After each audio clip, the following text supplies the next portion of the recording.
ప్రభువైన యేసుక్రీస్తు యొక్క పరిశుద్ధ నామములో house of vision international ministries తరపున హృదయపూర్వకమైన వందనాలు తెలియజేస్తా ఉన్నాం. అందరూ బాగున్నారు కదా? జూన్ మాసం 2వ తారీఖు 2026 సంవత్సరం. ఈనాటి వాక్య ధ్యానం ద్వితీయోపదేశకాండం 11వ అధ్యాయం 14వ వచనం. మీ దేశమునకు వర్షము అనగా తొలకరి వానను కడబని వానను దాని దాని కాలమున కురిపించెదను. అందువలన నీవు నీ ధాన్యమును నీ ద్రాక్షారసమును నీ నూనెను కూర్చుకొందువు. ఇశ్రాయేలు ప్రజలు ఐగుప్తు దేశం నుండి బయటకు వచ్చి వాగ్దాన దేశంలోకి ప్రవేశించబోతా ఉన్నారు. వాగ్దాన దేశం అంటే నైలు నది పైన ఆధారపడేది కాదు. అది పూర్తిగా దేవుడు పంపించే వర్షం పైనే ఆధారపడేది. అందుకే దేవుడు వారికి ఒక గొప్ప వాగ్దానాన్ని చేస్తున్నాడు. నన్ను ప్రేమించి నా ఆజ్ఞలను పాటిస్తే నేను సరి అయిన సమయంలో, తగిన సమయంలో నేను మీకు వర్షం పంపుతానంటున్నాడు. ఈ వర్షం కేవలం ప్రకృతికి సంబంధించింది మాత్రమే కాదు, కానీ ఇది దైవికమైన ఆశీర్వాదం. పరిశుద్ధాత్మ అభిషేకానికి ఇదొక చిహ్నం, లేదా ఫలభరితమైన జీవితానికి ఇదొక చిహ్నం. తగిన కాలంలో వర్షాన్ని కురిపించే దేవుడు ఆయన. ద్వితీయోపదేశకాండం 11:14 ఈనాటి వాగ్దానంలో దేవుడు చెప్తున్న మాట, తొలకరి వాన, ఎర్లీ రైన్ అంటే విత్తనం వేయడానికి నేలను సిద్ధం చేసేది ఈ వర్షం, ఈ తొలకరి వాన. విత్తనం వేయడానికి తగినట్లుగా భూమిని సిద్ధం చేసేది ఈ తొలకరి వాన. కడవరి వాన అంటే పంట పరిపక్వమై కోతకు సిద్ధం చేసేది కడవరి వాన. దేవుని యొక్క పని కూడా ఇలాగే ఉంటుంది. ప్రారంభంలో ప్రభు తన పిల్లల్ని పిలుస్తాడు, తర్వాత వారికి శిక్షణ ఇస్తాడు, చివరికి ఫలితాన్ని దేవుడిస్తాడు. ఉదాహరణకు యోసేపు జీవితంలో కల వచ్చింది మొదట. ఆ కల వచ్చిన వెంటనే సింహాసనం రాలేదు. దావీదు జీవితంలో కూడా అంతే. సమూయేలు వచ్చి అభిషేకించిన వెంటనే రాజు కాలేదు.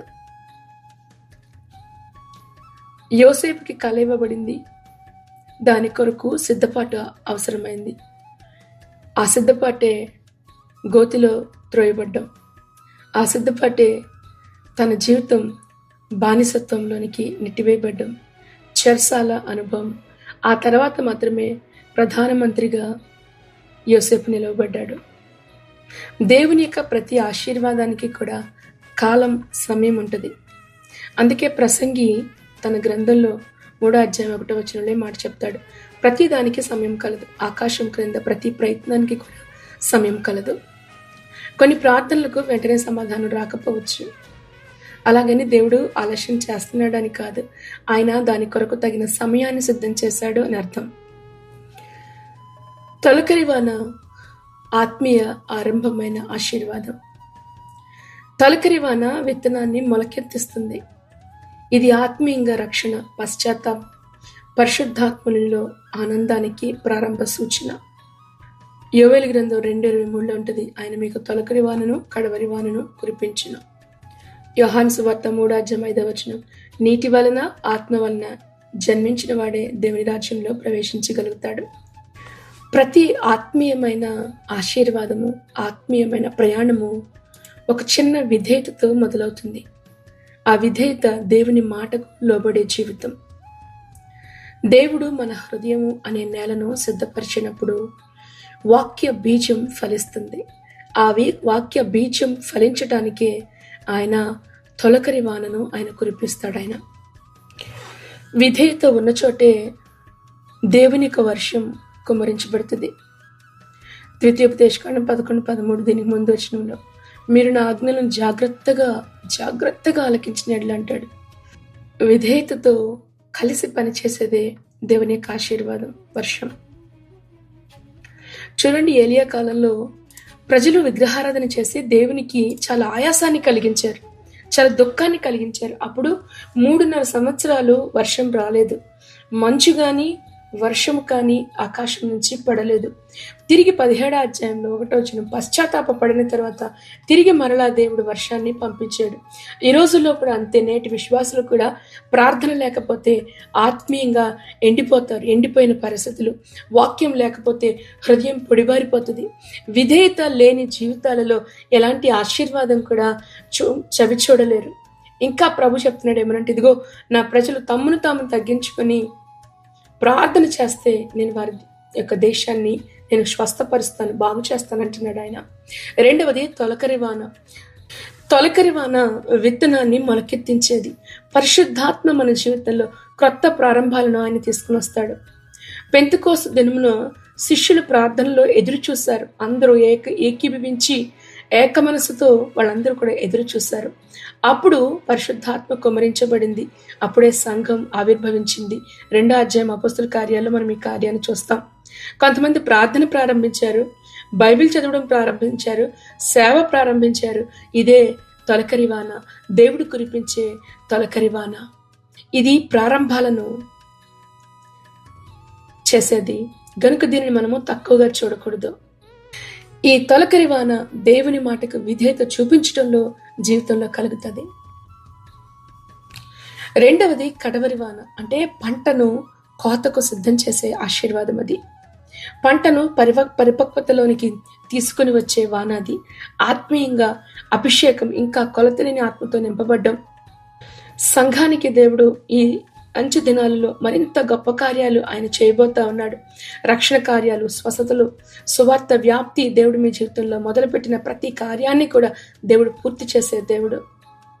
యాకోబు పత్రిక 5వ అధ్యాయం 7వ వచనం, సహోదరులారా, ప్రభువు రాకడ వరకు ఓపిక కలిగి ఉండుడి. చూడుడి, వ్యవసాయకుడు తొలకరి వర్షమును కడవరి వర్షమును సమకూడు వరకు విలువైన భూఫలము నిమిత్తము ఓపికతో కాచుకొనుచు దాని కొరకు కనిపెట్టును కదా. దేవుడు ఆరంభించిన దేనినైనా ఆయన మధ్యలో విడిచిపెట్టే దేవుడు కాదు. గనుక ఎదుగుదలకు లేదా ఆత్మీయమైన సిద్ధపాటుకు ఓర్పు చాలా అవసరం. పరిపక్వత అనేది తగిన సమయంలో తప్పకుండా వస్తుంది. దాని కొరకు ఓపికతో మనము ఎదురు చూడాల్సిన అవసరం ఎంతైనా సరే ఉంది. వర్షం వచ్చినప్పుడు ఫలితాలు కనిపిస్తాయి. దేవుడు వర్షాన్ని కురిపిస్తాడు. ఆయన వర్షాన్ని కురిపించినప్పుడు 3 రకాల ఆశీర్వాదాలు కనిపిస్తాయి. మొదటిది ధాన్యం, అంటే జీవన అవసరాల యొక్క సమృద్ధి, అంటే దేవుని యొక్క పోషణను సూచిస్తుంది ధాన్యం. రెండవది ద్రాక్షారసం. ద్రాక్షారసం అనేది ఆనందానికి సూచనగా ఉంది. కీర్తనల గ్రంథం 104వ అధ్యాయం 15వ వచనం, మనుషుని యొక్క హృదయాన్ని సంతోషపరిచే ద్రాక్షారసం కదా. దేవుని యొక్క సన్నిధి నిజమైన ఆనందాన్ని ఇచ్చేది. మూడవది నూనె. ఇది అభిషేకంతో సూచించబడతా ఉంది. మొదటి సమూయేలు గ్రంథము 16వ అధ్యాయం 13వ వచనం, నూనె పరిశుద్ధాత్మ అభిషేకానికి చిహ్నంగా ఉంది. అంటే దేవుని యొక్క వర్షం, కడబరి వాన, తొలకరి వాన కురిపించబడినప్పుడు జరిగేది కొరత సమృద్ధిగా మారుతుంది. ఏ విషయంలో అయితే కొరత కలిగి ఉన్నారో ఆయా విషయాల్లో దేవుడు సమృద్ధిని మీ జీవితాల్లో కురిపించే దేవుడు. నిరాశ ఆనందంగా మారుతుంది. నీ బలహీనత అభిషేకంగా మారుతూ ఉంటుంది. గనుక ఈ ఆశీర్వాదాలు అన్ని పొందుకోవాలంటే గనక విధేయత కలిగి ఉండాలి.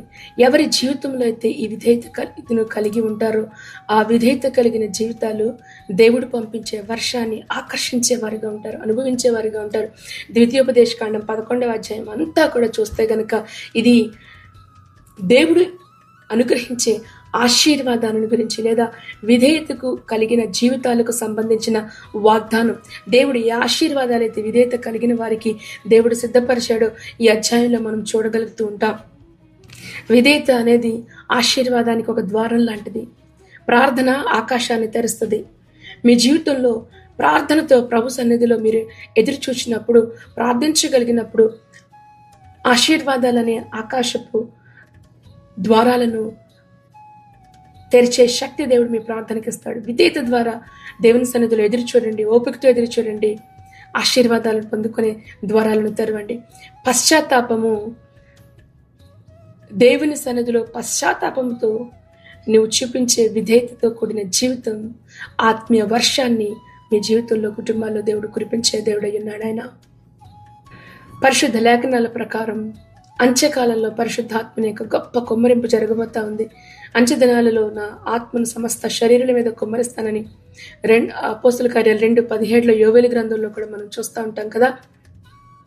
దేవుడు తన సంఘంపై గొప్ప ఆత్మీయమైన మేల్కొల్పును, అభిషేకాన్ని దేవుడు కుమ్మరించబోతా ఉన్నాడు.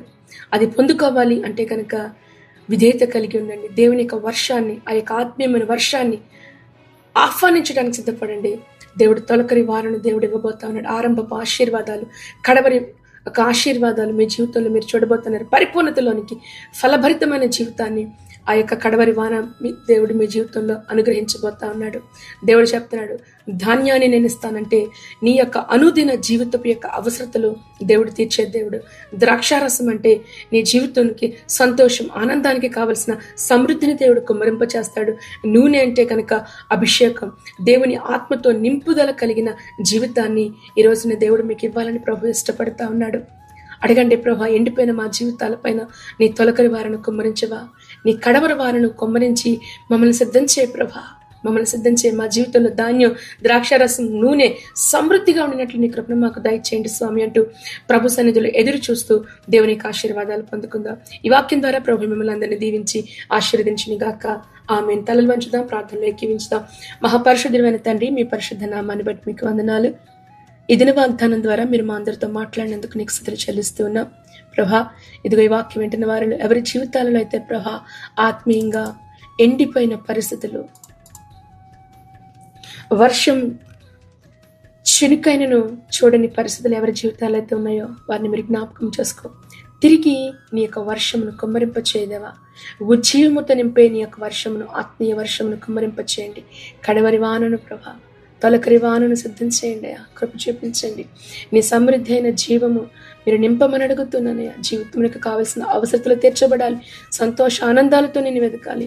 అభిషేకముతో ప్రభా నీకు సాక్షులుగా లోకంలో జీవించే కృపను నీ బిడ్డలకు మీరు దయచేయమని అడుగుతూ ప్రభా, నిశ్చయంగా ఈ వాక్యం వింటున్న ప్రతి ఒక్కొక్కరి పైన కూడా నీ ప్రత్యేకమైన దీవెన ఆశీర్వాదములు మీరు దయచేసి కుటుంబాలుగా నువ్వు సిద్ధపరచండి. పిల్లలలో నాయన ఇదిగో నీ అందరూ భయభక్తులతో ప్రభా ఎదిగే కృపను దయచేయండి. తల్లిదండ్రులకు మంచి మాదిరికరమైన జీవితాలు ప్రభా మీరు అనుగ్రహించండి. కుటుంబము ఆత్మీయమైన వాతావరణంతో ప్రభా నేను నింపబడ్డానికి నువ్వు సహాయించి బిడ్డల ప్రభా ఆత్మీయంగా ఎదగడానికి అనుకూలమైన వాతావరణాన్ని నేను ఇదిగో గృహాలలో, కుటుంబాలలో ప్రభా మీరు అనుగ్రహించమని అడుగుతున్నాం తండ్రి. నీకు స్తోత్రాలు. త్రోవ తప్పిపోతున్న వారి కొరకు మేము ప్రార్థిస్తున్నాం.